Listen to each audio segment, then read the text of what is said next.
잘못된 거예요. 자, 박균택 의원님. 박균택 의원님. 남편 이야기. 박균택 의원님. 박균택 의원님, 네, 자제해 주시고요. 이 문제는 위원님들과 추후에 다시 논의하도록 하겠습니다. 저도 그냥 넘기지는 않겠습니다. 자, 나경원 의원님께 신상 발언 기회 드리겠습니다. 신상 발언 플러스 토론까지 하겠습니다. 토론은 아니었습니다. 의사진행 발언이었는데 신상 발언과 의사진행 발언을 겸해서 해 주십시오. 3분보다 시간을 좀 더. 네, 5분 드리겠습니다. 저는 조금만 중단해 주세요. 신동우 의원님, 회의 진행에 협조해 주시기 바랍니다.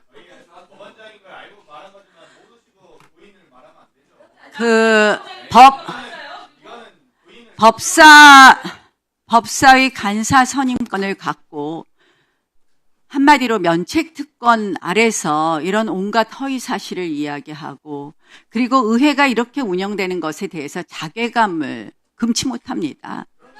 도대체 국회가 언제부터 이렇게 되었습니까, 위원장님?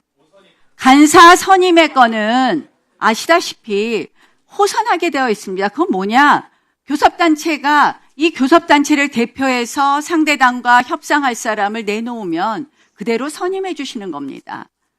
우리 위원장께서 얼마나 편파적으로 회의를 운영하시느냐, 우리 상임위를 운영하시느냐, 주진우 의원을 교섭단체인 우리가 일소위에 배치해달라는 것도 마음대로 다른 의원으로 바꿔치기 합니다. 이거는 국회 역사상 있을 수 없는 겁니다. 조용히 좀 해주세요. 의회 민주주의가 뭡니까 도대체?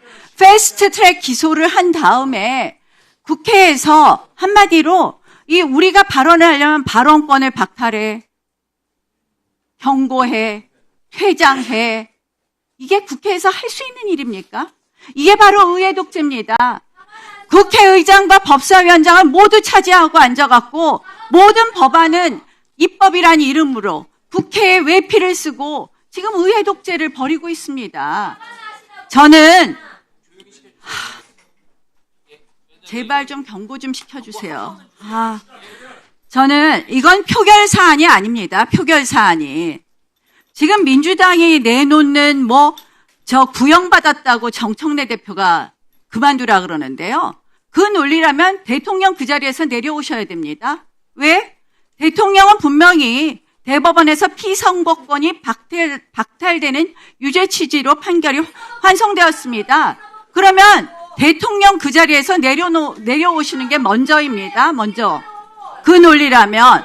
자, 내란 이야기하는데 민주당은 내란으로 민주당의 실정 덮으려는 거 아닙니까? 민주당은 내란몰이의 끝판이 결국 내란의 유죄를 받아야 되는 거니까 내란 전담 재판부니 대법원장 사퇴니 하면서 사법부를 압박하는 거 아닙니까? 결국 민주당은, 저는 이 패스트트랙 기소는 이거라고 생각을 합니다. 민주당이 우리 당의 정치적 행위에 대해서 폭력으로 행사해놓고 그걸 나빠루니 운운하면서 저한테 뒤집어 씌우고 자유한국당에 뒤집어 씌운 거 아니겠습니까? 이 사건이 한마디로.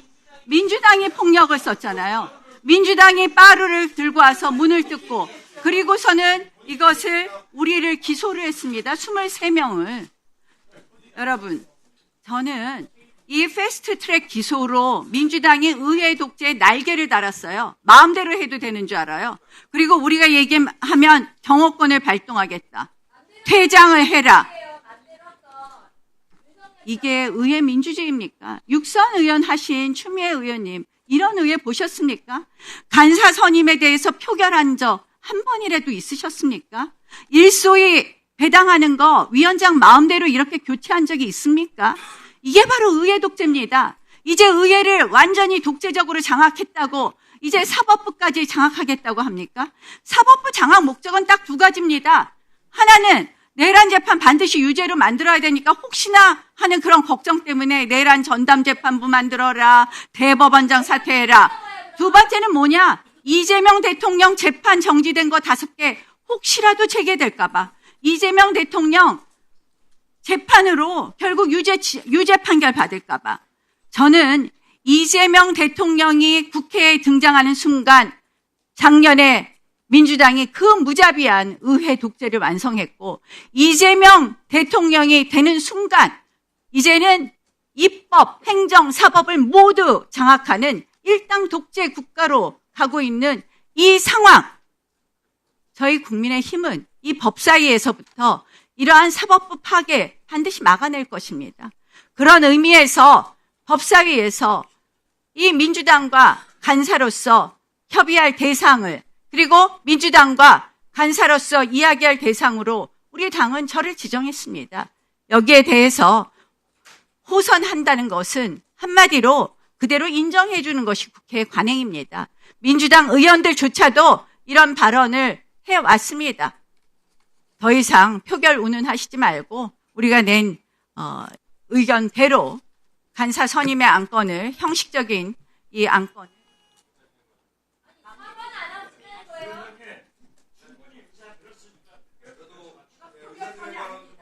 일단 제가 그 위원장에 대해서 지금 신상바른교회에 우리 나경원 의원께서 저를 향해서 육선 의원이 이런 것을 보셨나 이런 말씀을 주셨어요.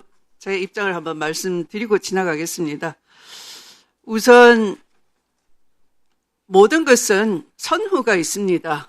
인연법이라고 하죠. 먼저 원인이 있고 거기에 대응하는 현상이 있는 겁니다. 그걸 연기법이라고도 하겠습니다. 그러면 나 의원께서는 신상바른기회에 이재명 정부가 내란몰이로 실정을 덮으려 한다라고 말씀을 하셨는데요. 이재명 정부는 이제 취임 100일이 됐고요.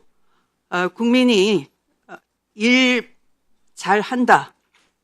대통령에 대한 업무 평가는 굉장히 높습니다. 그러니까 아직 무슨 실정을 덮기 위해서 내란몰이를 한다라는 건 말이 안 되는 것이고, 바로 그 내란이 있었기 때문에 대통령이 파면이 됐었고, 대통령 파면으로 인해서 헌법 절차에 따라서 국민이 선출한 대통령입니다. 그런데 그걸 앞뒤를 뒤집어서 내란몰이를 한다라고 하시는데, 저는 현직 대통령이 군을 동원해서 국회를 문부수고 계엄 해제를 하려는 국회의원을 총을 쐈으라도 끌어내라는 걸 제가 육선하는 동안 그 꼴을 볼 줄 꿈에도 생각하지 못했습니다. 그리고 이재명 대통령 재판이 마치 이재명 대통령이 정치적 권력을 써서 중단된 것처럼 그 재판 재개를 두려워한다라고 하시는데요. 대통령 되기 전 재판을 빼먹지 않고 꼬박꼬박 성실하게 응했습니다. 그리고 헌법 제84조에 따라서 대통령은 불소추 특권이 있는 것이고, 내란 외환의 죄를 제외하고는 그 불소추 특권의 해석상 재판도 중단된다 하는 것이 다수 헌법학자의 견해였고, 그것을 재판부가 받아들인 것입니다. 그래서 이재명 대통령이 재판 재개를 두려워한다 이런 말을 법사위 간사 되시려고 소망하시는 분이 법상식에 어긋나는 말로 여기를 정치 세력을 선동한 자리로 삼으시면 안 된다 하는 말씀을 드리겠습니다.